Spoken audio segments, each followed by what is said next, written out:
In this video, we are going to modify a Frustum. So first, go to Gallery, select Gallery, and Frustum came from the cone, and so we will go under cones here, and if you scroll down, you will see a Frustum. Click and drag. Go on to the Shift button to make it proportional, and let go.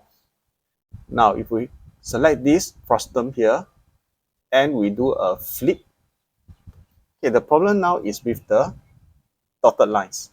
The top one is easily solvable. Okay, so what we will do is we will ungroup it. Okay, you can ungroup a few more times just to be sure. And now for this part, you can change it to a solid line and we are done.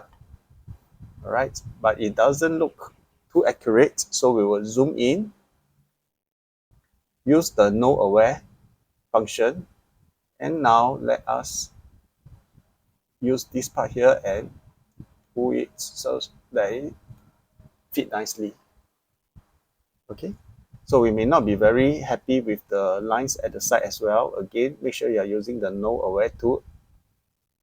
Okay, so we just want to touch up on this part here. Okay, so far so good. Now, as for the bottom part, okay, we will use a rectangle first, okay, like this, from one edge to another, and we are going to draw two arcs. So these are called the elliptical arc. So let's delete away the original one. Okay, make sure everything is ungrouped properly. Okay, and we delete it. Okay. And let's readjust this line one more time. Okay, so we'll use the elliptical arc, the third one. Click from one edge of the rectangle to the other edge, from one corner to the other.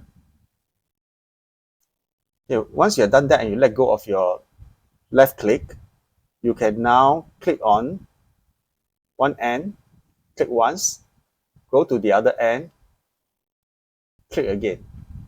Now we have half an ellipse and we can use dotted lines.